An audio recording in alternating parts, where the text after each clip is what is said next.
भारत और रूस के मुखिया जब आपस में मिले तो तस्वीरें हैरान कर देने वाली थी। अब अमेरिका हो या फिर पाकिस्तान, सबके सब चौंक गए। क्यों? क्योंकि सबसे पहले ये तस्वीर देखिए, इसमें किस तरह से मोदी और पुतिन एक कार में बैठे हैं। पीएम मोदी हंसते हुए दिख रहे हैं और दूसरी तरफ बगल में बैठे पुतिन भी हंसते हुए दिखाई दे रहे हैं। अब इसके आगे का वीडियो देखिए। इस वीडियो में दोनों प्रमुख एक दूसरे से हाथ मिलाते हुए दिख रहे हैं और ये सीधा संदेश दे रहे हैं कि टैरिफ चाहे जितना लगाओ, प्रतिबंध चाहे जितना लगाओ, ये दोस्ती नहीं टूटेगी। और इस बात को बयां खुद किया है प्रधानमंत्री नरेंद्र मोदी ने पुतिन के साथ अपनी मुलाकात में। अब प्रधानमंत्री नरेंद्र मोदी ने क्या कुछ कहा पुतिन के सामने और क्या क्या इशारा दिया अपने दुश्मनों को, जरा ध्यान से सुनिए।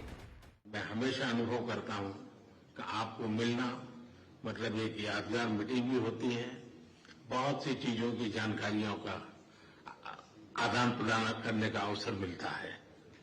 हम लगातार संपर्क में रहे हैं। दोनों पक्षों के बीच नियमित रूप से कई उच्च स्तरीय बैठकें भी हुई है।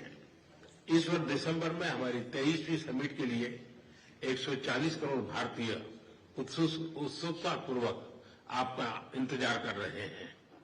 एक्सेलेंसी, ये हमारी special and privilege strategic partnership की गहराई और व्यापकता का परिचायक है। कठिन से कठिन परिस्थितियों में भी भारत और रूस हमेशा कंधे से कंधा मिलाकर चले हैं। हमारा करीबी सहयोग न केवल दोनों देशों के लोगों के लिए बल्कि वैश्विक शांति, स्थिरता और समृद्धि के लिए महत्वपूर्ण है। एक्सेलेंसी, यूक्रेन में चल रहे संघर्ष के विषय में हम लगातार चर्चा करते रहे हैं। हाल में किए गए शांति के सभी प्रयासों का हम स्वागत करते हैं। हम आशा करते हैं कि सभी पक्ष कंस्ट्रक्टिवली आगे बढ़ेंगे। संघर्ष को जल्द से जल्द खत्म करने और स्थायी शांति स्थापित करने का रास्ता खोजना होगा। ये पूरी मानवता की पुकार है।